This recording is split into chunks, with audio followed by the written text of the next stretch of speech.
Assalamualaikum warahmatullahi wabarakatuh.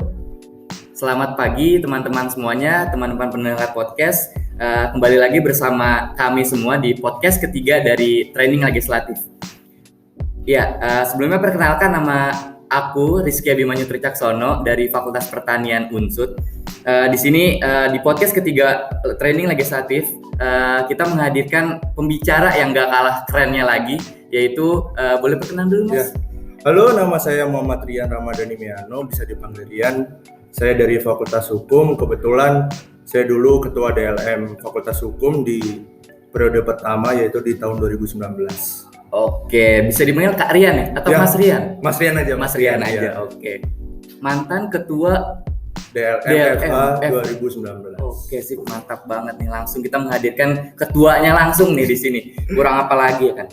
Oke, jadi sebenarnya di sini kita nggak mau bahas yang terlalu bagaimana, tapi kita mau mengulik tentang DLM, manfaat lebih ke DLM itu bagaimana, mungkin dari sudut pandang Mas Rian sendiri atau bagaimana nanti kampusnya bagaimana kayak gitu. Oke, untuk memulai pembicaraan ini, aku sebenarnya di sini pengen tahu dulu sih Mas. Mas Rian ini latar belakangnya itu adalah seorang mantan ketua, bisa dikatakan sebagai mantan ketua. Sebenarnya apa sih yang melatar belakangi Mas Rian sendiri nih untuk terjun kayak gitu langsung ke DLM? Pertama, karena saya kan terbiasa memang kerja di balik layar ya. Sedangkan di DLM itu memang kerjanya kan kebanyakan di balik layar, sehingga ya menurut saya hal ini bisa menjadi tempat saya, passion saya untuk berorganisasi gitu kan.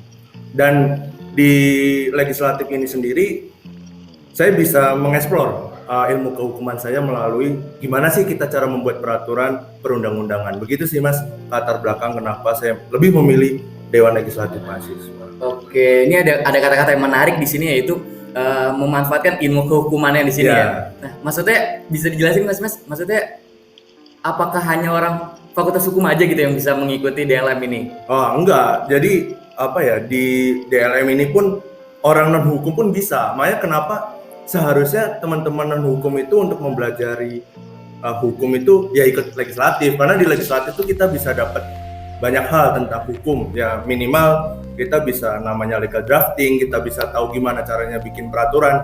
Kan selama ini kan teman-teman kan hanya bisa mengkritik ya ketika pemerintah bikin kebijakan, kok bisa kebijakan pemerintah seperti ini, bisa seperti itu, kenapa nggak seperti ini. Nah, di Dewan Legislatif Mahasiswa tuh kita bisa tahu nih gimana sih kita berproses dalam membuat peraturan, gimana sih hambatannya, gimana halangannya. Nah, di situ teman-teman non hukum bisa lebih mengetahui gimana proses pembuatan peraturan tersebut. Gitu. Oke, jadi menarik banget di sini bahwa nggak selamanya anak-anak Fakultas Hukum aja yang bisa gabung di DLM ini.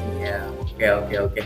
Ya, jadi untuk teman-teman sebenarnya bisa banget nih seluruh fakultas bisa mengikuti di DLM universitas gitu, Universitas Unsud. Iya.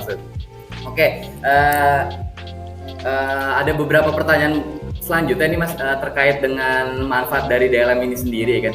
Bisa dikatakan Mas itu sebagai pernah terlibat langsung dalam DLM itu sendiri. Pasti ada beberapa perbedaan mungkin dari pribadi sendiri atau dari kehidupan di kampus setelah ataupun sebelum mengikuti DLM ini, apalagi seorang mantan ketua gitu kan.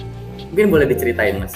Ya, dengan saya masuk DLM, kebetulan kan saya di DLM FH itu kan sebelumnya belum pernah aktif ya di Fakultas Hukum, karena sebelumnya saya aktif di organisasi di universitas gitu kan, di DLMU, dulu sempat di DLMU 1 tahun. Nah, dengan saya masuk ke DLM FH itu menjadi ketua, saya bisa mengenal fakultas saya sendiri gitu, bisa mengenal gimana organisasi di fakultas, gimana UKM di fakultas, gimana kelembagaan mahasiswa yang ada di fakultas itu sendiri gitu. Jadi dan tambah relasi juga di teman-teman hukum yang tadi cuma kenal circle doang ya kan, dengan kita masuk ke organisasi apalagi DLM ini, selain kita tadi dapat ilmu gimana cara bikin pengaturan, ya kita bisa juga menambah teman dari teman-teman fakultas hukum lainnya gitu. Oke ya, ini ada kata-kata menarik lagi nih, kalau misalnya emang dari Mas ini kan menambah relasi dan juga hampir sama gitu, maksudnya yang di hukum sendiri sama yang di universitas kayak itu. Sebenarnya seberapa pengaruhnya sih Mas perbedaan nih antara yang di hukum sama yang di universitas? Apakah emang sama? Kan banyak orang yang bilang katanya hukum itu induk dari universitas kayak gitu yang di DLM-nya.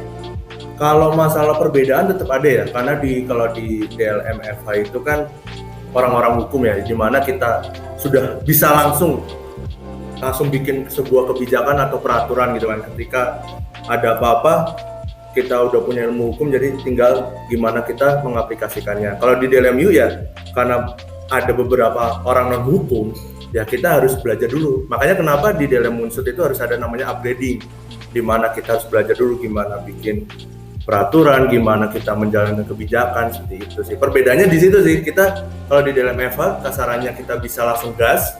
Kalau di dalam Unsut ya kita harus belajar dari awal gitu. Oke, ya. Padahal apa namanya sama-sama DLM tapi beda instansi juga beda, mewakili instansi beda tujuan juga mungkin ya Mas ya. Kalau tujuan saya rasa semua DLM sama ya. Sama-sama untuk mensejahterakan mahasiswa, tentunya kan melalui kebijakan-kebijakan yang mereka buat, yang mereka sepakati, seperti itu sih. Tujuannya sama, DLM di mana-mana. Oke, DLM hampir sama mungkin tujuannya ya. DLM juga Dewan Legislatif, fungsinya juga mungkin sama juga. Oke. Gini Mas, apa namanya?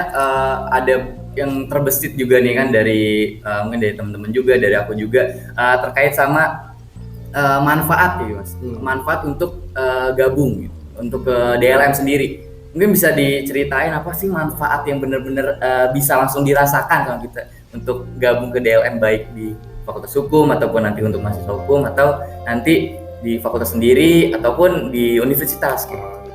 Sebelum kita memberitahu manfaat, kita harus juga tahu dulu tupoksi dari DLM itu sendiri kan ya. DLM itu kan punya 4 fungsi, pengawasan, legislasi, terus ada budgeting, dan tentunya juga tentang tiga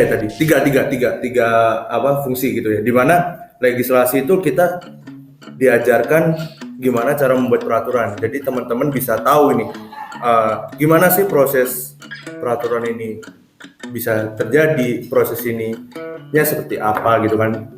Selama ini kan teman-teman yang non hukum ya, khususnya teman-teman non hukum kan taunya wah kebijakannya tiba-tiba datang aja gitu tanpa teman-teman ketahui gimana prosesnya, sulitnya gimana. Nah, itu akan diajarkan di legislasi. Pertama berarti manfaat yang di sini teman-teman mendapatkan ilmu baru yang tadi saya jelaskan di awal kan. Teman-teman mendapatkan ilmu baru tentang gimana caranya membuat legislasi dan peraturan-peraturan yang mengikat teman-teman KBMU itu kan gitu. Sebelum kita terjun di negara yang asli gitu kan. Yang kedua tentang pengawasan.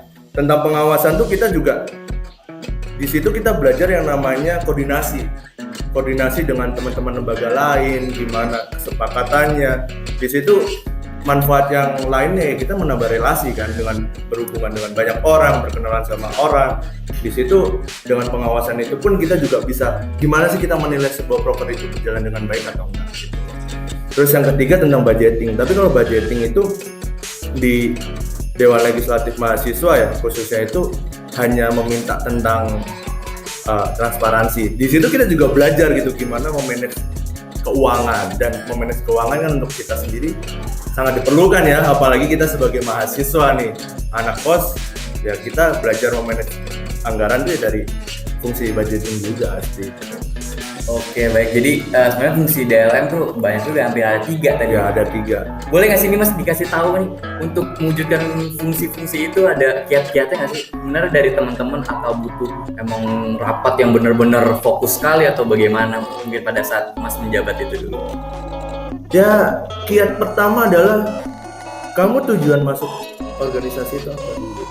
Ketika kamu tujuannya jelas untuk belajar dan mencari pengalaman, insya Allah manfaat-manfaat yang saya sebutkan tadi ya bisa didapatkan begitu aja gitu kan.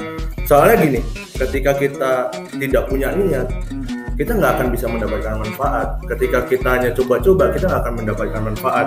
Tapi ketika kita totalitas, ketika kita emang niat untuk terjun langsung di organisasi itu, ya manfaat itu akan mengikuti begitu aja gitu. Oke, ya baiknya. Berarti tergantung dari tujuannya masing-masing juga ya. Oke, melihat nih dari tujuan masing-masing Mas. Kan setiap orang mungkin beda juga tujuannya. Mungkin ada yang pertama mencari relasi aja, ataupun yang kedua mau belajar, emang benar-benar mau belajar. Terus tadi yang ketiga mungkin yang dikatakan Mas juga mau totalitas benar-benar terjun langsung di DLM kayak gitu. Nah, dari Mas sendiri nih menyikapi keperbedaan tujuan itu gimana sih? Maksudnya kan kita sama-sama satu DLM, tujuannya harus sama. Ya. Makanya itu kenapa di setiap DLM itu harus ada namanya divisi personalia ya, atau divisi internal ya, untuk menyelesaikan permasalahan pengurus gitu. Ketika memang mereka memiliki tujuan yang bukan untuk totalitas atau untuk belajar, ya kita pertanyakan gitu, kamu masih mau di organisasi ini atau enggak gitu. Di tahun saya pun ada itu, saya membukukan beberapa orang itu ya karena mereka masuk kepengurusan cuma untuk nama gitu loh, hanya untuk SK. Ketika saya tanyakan, kamu niat nggak di DLM? Enggak gitu. Ya udah, kamu keluar aja gitu. Jadi sebuah organisasi yang sehat ketika satu tubuh itu sama-sama punya tujuan yang sama gitu. Ketika nggak punya tujuan yang sama ya organisasi tersebut tidak sehat. Oke, jadi benar juga ya, satu tubuh yang sehat itu gimana tadi Mas?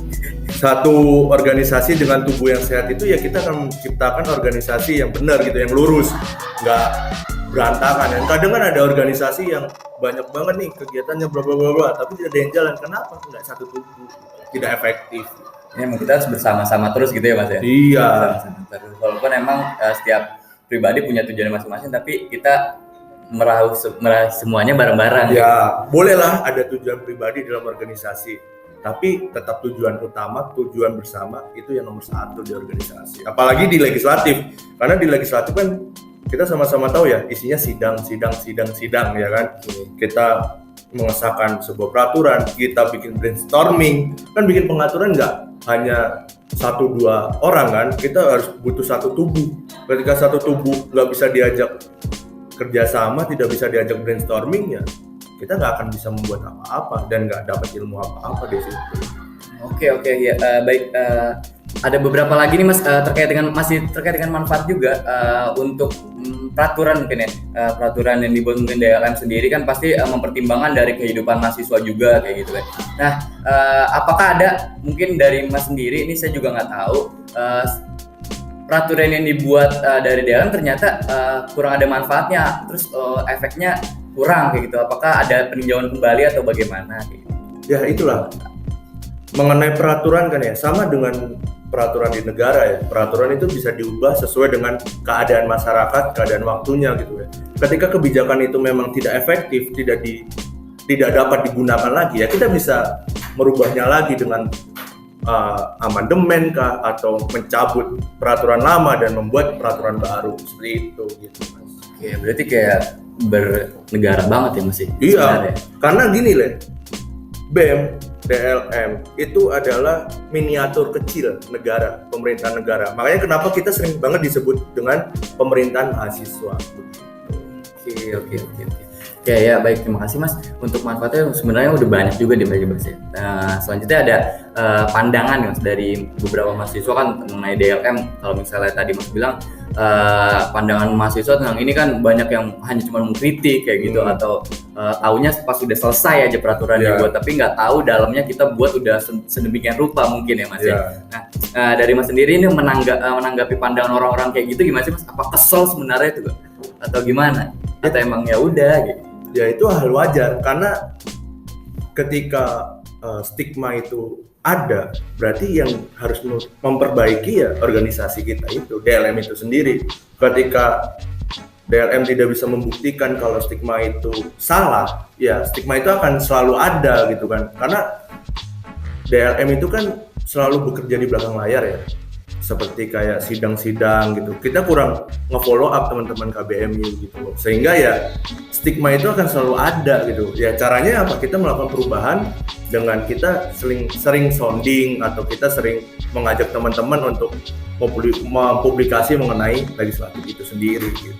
Oke ya, baik, banyak juga berarti ya udah ini juga. Oke, ini ada pertanyaan berikutnya nih Mas, mungkin bisa dijadikan terakhir juga, terkait dengan harapan Mas sendiri nih sebagai yang pernah terlibat langsung dalam DLM, untuk eksistensi DLM sendiri kelanjutannya kayak gimana? Harapan dari Mas pribadi, general aja nggak apa-apa. Harapan saya sebenarnya bukan ke DLM-nya tapi ke teman-teman KBMU. Harapan saya ya peraturan-peraturan yang sebelumnya belum jelas segera dirubah gitu. Di sini harus ada persatuan antara fakultas dan universitas untuk merubah peraturan ini gitu kan. Karena peraturan ini kan mencakup seluruh universitas kan, yang ada 12 fakultas itu di dalam unsur itu sendiri. Jadi ya harapan saya ke depannya segeralah untuk mengamandemen atau merubah ADRT yang ada di KBMU agar organisasi di tingkat kampus mau di universitas atau di fakultas itu bisa berjalan dengan baik gitu sih. Oke, ya baik. Karena emang organisasi yang baik itu sebenarnya yang bisa saling berkomunikasi, berkoordinasi dengan baik juga ya Mas. Ya. Oke, ya jadi sebenarnya podcast hari ini sebenarnya itu aja, tapi ada pertanyaan langsung nih Mas dari teman-teman mungkin di luar sana yang melalui Instagram Mas. Oke. Ya. Ini ada pertanyaan menarik gitu Mas. Namanya nggak ada nih Mas, tapi pertanyaannya menarik Mas. Gimana? Seberapa penting peran lembaga legislatif untuk KBM ya, KBMU? Gini, seberapa penting peran kita melihat dari fungsi kita. Fungsi kita itu kan sebagai tadi yang sudah dijelaskan sebagai pengawas, sebagai pembuat kebijakan gitu. Peran yang kita lakukan adalah kita harus membuat kebijakan yang memiliki impact terhadap teman-teman mahasiswa.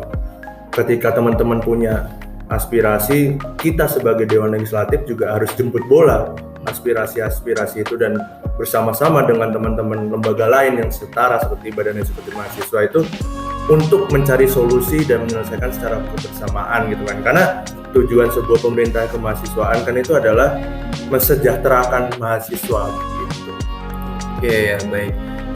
Yang baik itu adalah yang bisa mensejahterakan mahasiswanya itu sendiri. Iya, karena kan kebanyakan gini ya, teman-teman kan nggak bisa ya, teman-teman yang biasa-biasa aja nih, yang biasanya kuliah pulang kan dalam ada masalah di kampus langsung selesaikan sendiri ke birokrat kan nggak bisa. Nah itu di situ peran dari Dewan Legislatif Mahasiswa sebagai fungsi aspirasi, kita menjemput bola untuk membantu menyelesaikan permasalahan dari mahasiswa-mahasiswa seperti itu gitu. Oke, jadi bisa menerima aspirasi di Ya. akun ya Mas.